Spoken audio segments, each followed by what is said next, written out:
किंतु कुछ व्यक्ति ऐसे भी होते हैं जो अपने पुरुषार्थ और श्रम से उस निर्बलता को पराजित कर देते हैं। क्या भेद है उनमें और अन्य लोगों में? क्या आपने कभी विचार किया? सरल सा उत्तर है इसका।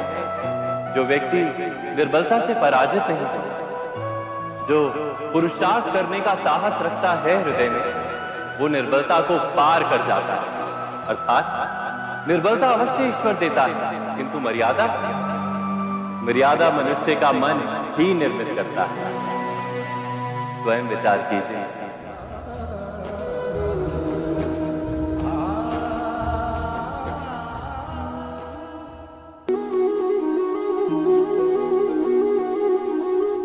भविष्य का दूसरा नाम है संघर्ष। हृदय में आज इच्छा होती है और यदि पूर्ण नहीं हो पाती तो हृदय भविष्य की योजना बनाता है।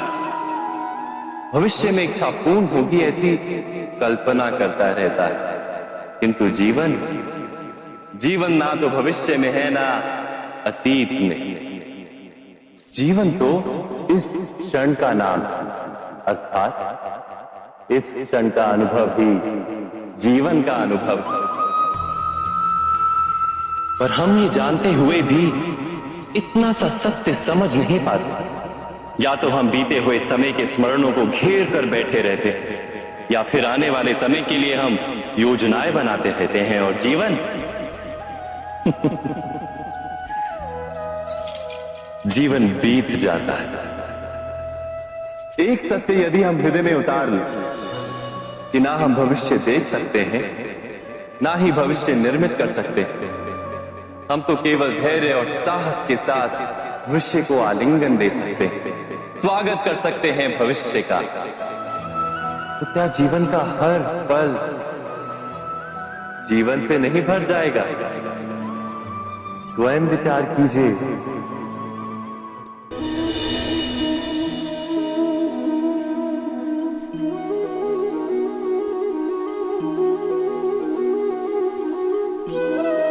ज्ञान प्राप्ति सदा ही समर्पण से होती है, यह हम सब जानते हैं। किंतु समर्पण का वास्तविक महत्व क्या है? क्या हमने कभी विचार किया? मनुष्य का मन सदा ही ज्ञान प्राप्ति में विभिन्न बाधाओं को उत्पन्न करता है। कभी किसी अन्य विद्यार्थी से ईर्ष्या हो जाती है, कभी पढ़ाए हुए पाठों पर संदेह जमता है, और कभी गुरु द्वारा दिया गया दंड मन को अहंकार से भर देता है। नहीं, क्या ऐसा नहीं होता? न जाने कैसे कैसे विचार मन को भटकाते हैं, और मन की इसी अयोग्य स्थिति के कारण हम ज्ञान प्राप्त नहीं कर पाते। मन की योग्य स्थिति केवल समर्पण से निर्मित होती है। समर्पण मनुष्य के अहंकार का नाश करता है, ईर्ष्या, महत्वाकांक्षा आदि भावनाओं को दूर कर हृदय को शांत करता है और मन को एकाग्र करता है। वास्तव में ईश्वर की सृष्टि में ना ज्ञान की मर्यादा है, ना ज्ञानियों की। गुरु दत्तात्रेय ने तो गाय और श्वान से भी ज्ञान प्राप्त कर लिया था। अर्थात विषय ब्रह्म ज्ञान का हो, या जीवन के ज्ञान का, या गुरुकुल में प्राप्त होने वाले ज्ञान का, उसकी प्राप्ति के लिए गुरु से अधिक महत्व है उस गुरु के प्रति हमारा समर्पण। क्या ये सत्य नहीं?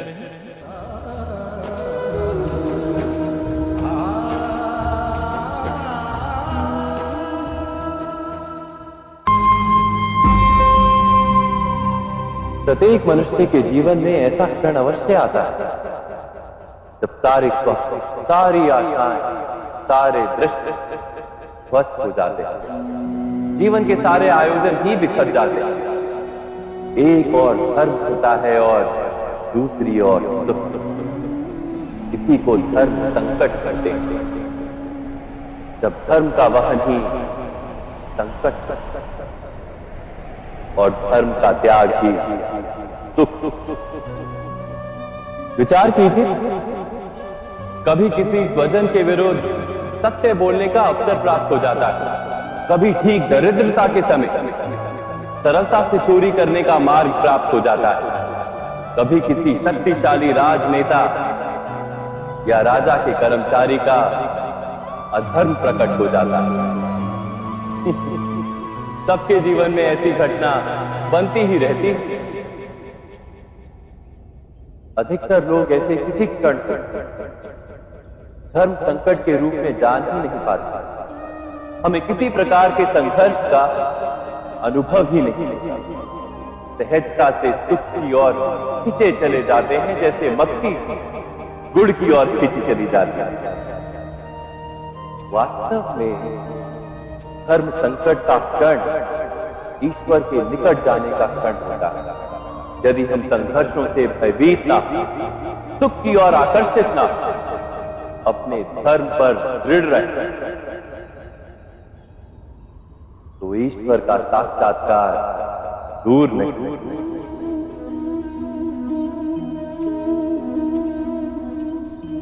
पवन से युद्ध करने वाला पत्ता यदि पेड़ से गिरता है तो भी आकाश की ओर उठता है।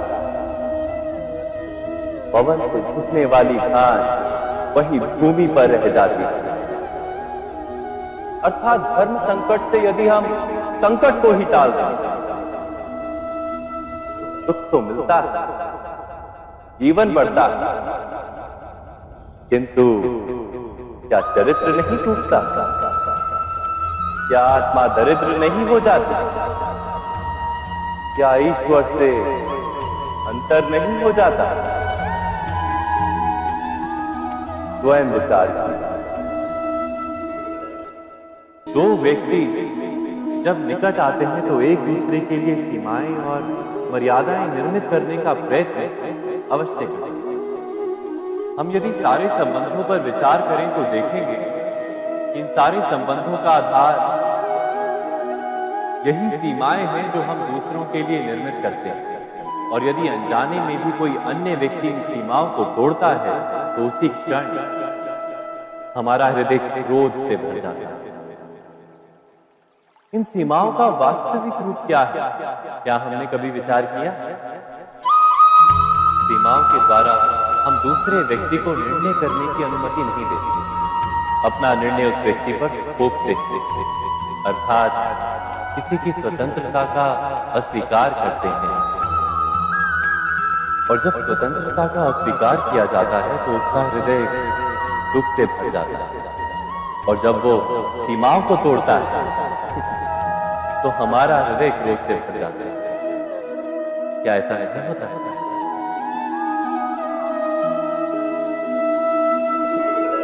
पर यदि एक दूसरे की स्वतंत्रता का सम्मान किया जाए तो किसी मर्यादाओं या सीमाओं की आवश्यकता ही नहीं होती। अर्थात जिस प्रकार स्वीकार किसी संबंध का देह है, क्या वैसे ही स्वतंत्रता किसी संबंध की आत्मा नहीं?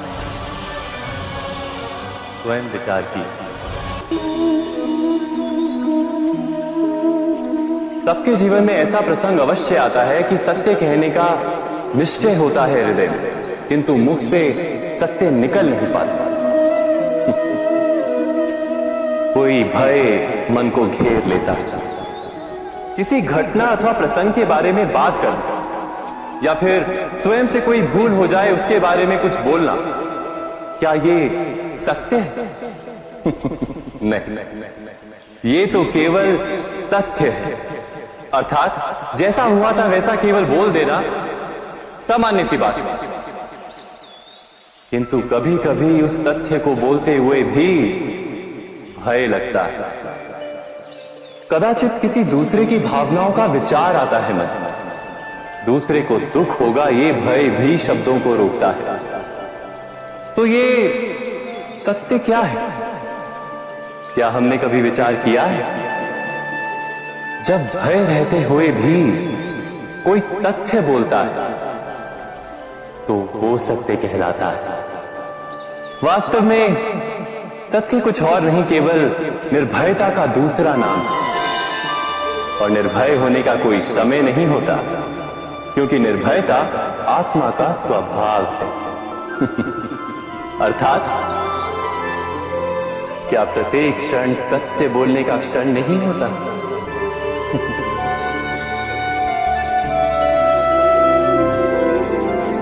स्वयं विचार कीजिए।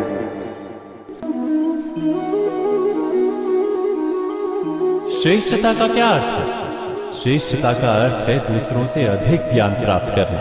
अर्थात मूल्य इस बात का नहीं कि स्वयं कितना ज्ञान प्राप्त किया, मूल्य इस बात का है कि प्राप्त किया हुआ ज्ञान अन्य लोगों से कितना अधिक है। अर्थात श्रेष्ठता की इच्छा ज्ञान प्राप्ति को भी एक स्पर्धा बना देती है, और स्पर्धा में विजय अंतिम कब होती है?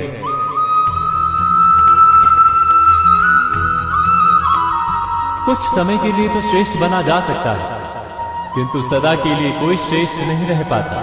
फिर वही असंतोष, पीड़ा और संघर्ष जन्म लेता है। किंतु श्रेष्ठ बनने के बदले यदि उत्तम बनने का प्रयत्न करें तो क्या होगा? उत्तम का अर्थ है कि जितना प्राप्त करने योग्य है वो सब प्राप्त करना, किसी से अधिक पाने की इच्छा से नहीं, मात्र आत्मा की तृप्ति हेतु कुछ प्राप्त करना। उत्तम के मार्ग पर किसी अन्य से स्पर्धा नहीं होती, स्वयं अपने आप से स्पर्धा होती है। अर्थात उत्तम बनने का प्रयत्न करने वाले को देर अबेर सारा ज्ञान प्राप्त हो जाता है, बिना प्रयत्न के ही वो श्रेष्ठ बन जाता है। किंतु जो श्रेष्ठ बनने का प्रयत्न करता है वो श्रेष्ठ बने या ना बने, उत्तम कभी नहीं बन पाता।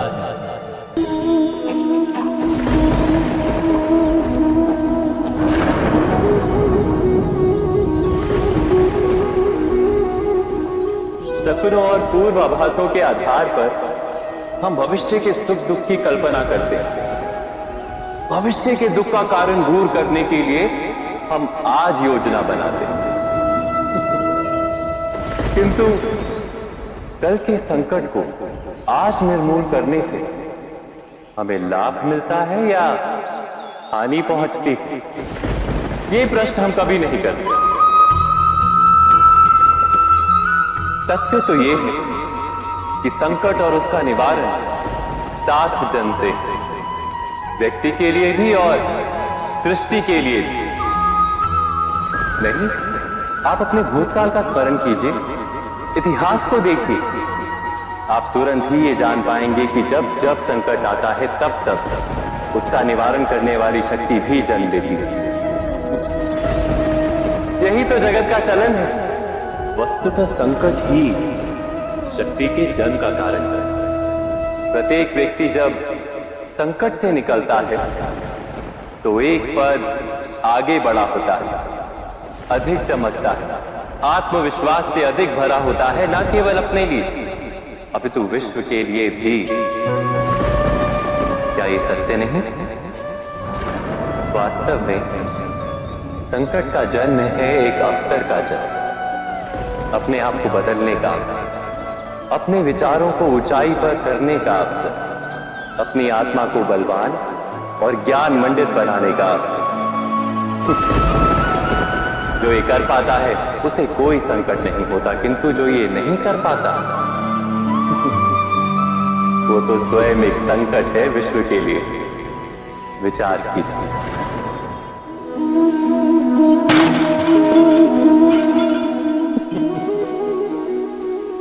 कभी कभी कोई घटना मनुष्य के जीवन की सारी योजनाओं को तोड़ देती है और मनुष्य उस आघात को अपने जीवन का केंद्र मान लेता है। पर क्या भविष्य मनुष्य की योजनाओं के आधार पर निर्मित होते हैं? नहीं। जिस प्रकार किसी ऊंचे पर्वत पर सर्वप्रथम चढ़ने वाला उस पर्वत की तलाई में बैठकर जो योजना बनाता है, क्या वही योजना उसे उस पर्वत की चोटी तक पहुंचाती है? नहीं। वास्तव में वो जैसे जैसे ऊपर चढ़ता है वैसे वैसे उसे नई नई चुनौतियां, नई नई विडंबनाएं, नए नए अवरोध होते हैं। प्रत्येक पद पर वो अपने अगले पद का निर्णय करता है। प्रत्येक पद पर उसे अपनी योजनाओं को बदलना पड़ता है। कहीं पुरानी योजना उसे खाई में ना ढकेल दे। वो पर्वत को अपने योग्य नहीं बना पाता, केवल स्वयं को पर्वत के योग्य बना सकता है। क्या जीवन के साथ भी ऐसा ही है? जब मनुष्य जीवन में किसी एक चुनौती, एक अवरोध को अपने जीवन का केंद्र मान लेता है, अपने जीवन की गति को ही रोक देता है, तो वो अपने जीवन में सफल नहीं बन पाता और ना ही सुख और शांति प्राप्त कर पाता। अर्थात जीवन को अपने योग्य बनाने के बदले स्वयं अपने को जीवन के योग्य बनाना ही सफलता और सुख का एकमात्र मार्ग है। स्वयं विचार कीजिए।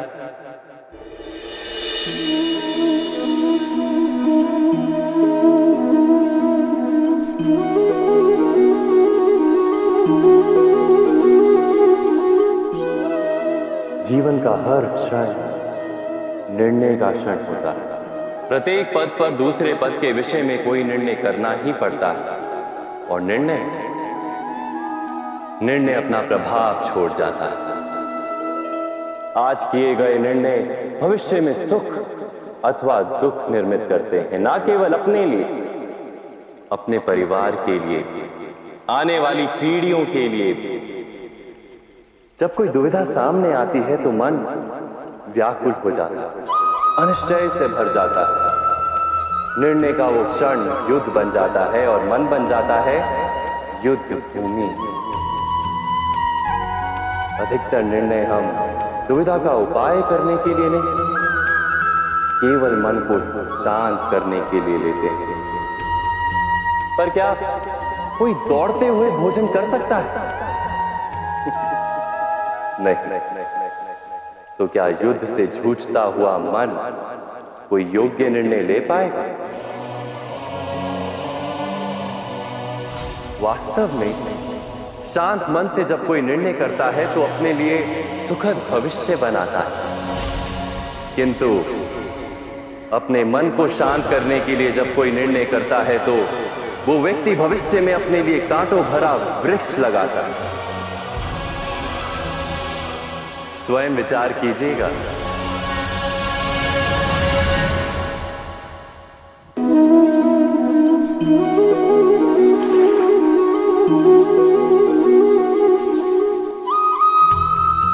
जीवन में आने वाले संघर्षों के लिए जब मनुष्य स्वयं को योग्य नहीं मानता, जब उसे अपने ही बल पर विश्वास नहीं रहता, तब वो सद्गुणों को त्याग कर दुर्गुणों को अपनाता है। वस्तुतः मनुष्य के जीवन में दुर्जनता जन्म ही तब लेती है जब उसके अंतर में आत्मविश्वास नहीं होता। आत्मविश्वास ही अच्छाई को धारण करता है।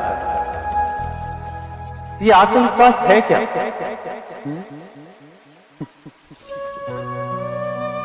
जब मनुष्य ये मानता है कि जीवन का संघर्ष उसे दुर्बल बनाता है, तो उसे अपने ऊपर विश्वास नहीं रहता।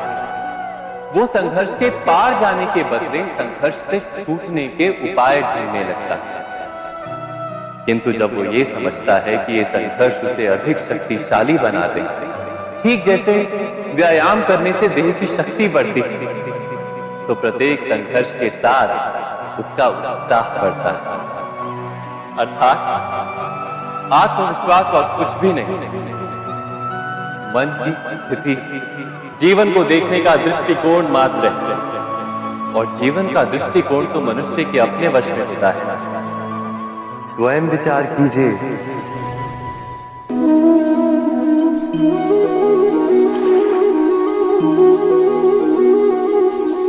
पिता सदा ही अपने संतान के सुख की कामना करते हैं, उनके भविष्य की चिंता करते रहते हैं। इसी कारणवश सदा ही अपने संतानों के भविष्य का मार्ग स्वयं निश्चित करने का प्रयत्न करते रहते हैं। जिस मार्ग पर पिता स्वयं चला है, जिस मार्ग के कंकर पत्थर को स्वयं देखा है, मार्ग की छाया, मार्ग की धूप को स्वयं जाना है, उसी मार्ग पर उसका पुत्र भी चले। यही इच्छा रहती है हर पिता की। निस्संदेह उत्तम भावना है ये, किंतु 3 प्रश्नों के ऊपर विचार करना हम भूल ही जाते हैं। कौन से प्रश्न? प्रथम प्रश्न, क्या समय के साथ प्रत्येक मार्ग बदल नहीं जाते? क्या समय सदा ही नई चुनौतियों को लेकर नहीं आता? तो फिर बीते हुए समय के अनुभव नई पीढ़ी को किस प्रकार लाभ दे सकते हैं? दूसरा प्रश्न, क्या प्रत्येक संतान अपने माता पिता की छवि होता है? हाँ, संतानों को संस्कार तो अवश्य माता पिता देते हैं, किंतु भीतर की क्षमता तो ईश्वर देते हैं। तो जिस मार्ग पर पिता को सफलता मिली है, विश्वास है कि उसी मार्ग पर उसकी संतानों को भी सफलता और सुख प्राप्त होगा। तीसरा प्रश्न, क्या जीवन के संघर्ष और चुनौतियां लाभकारी नहीं होती? क्या प्रत्येक नया प्रश्न एक नए उत्तर का द्वार नहीं खोलता? तो फिर संतानों को नए नए प्रश्नों, संघर्षों और चुनौतियों से दूर रखना, ये उनके लिए लाभ करना कहलाएगा या हानि पहुंचाना? अर्थात जिस प्रकार संतान के भविष्य का निर्माण करने के बदले उसके चरित्र का निर्माण करना श्रेष्ठ है, वैसे संतानों के जीवन का मार्ग निश्चित करने के बदले उन्हें नए संघर्षों के साथ जूझने के लिए मनोबल व ज्ञान देना अधिक लाभदायक नहीं होगा? स्वयं विचार कीजिए। मनुष्य की सबसे बड़ी दुर्बलता क्या होती? सोचिए। धन, प्रेम, अहंकार। मनुष्य की सबसे बड़ी दुर्बलता होती है उसके रहस्य। चाहे आप कितने भी शक्तिशाली क्यों ना हो, कितने भी प्रबल क्यों ना हो, परंतु उसके रहस्य उसके नाश की चाबी होती है।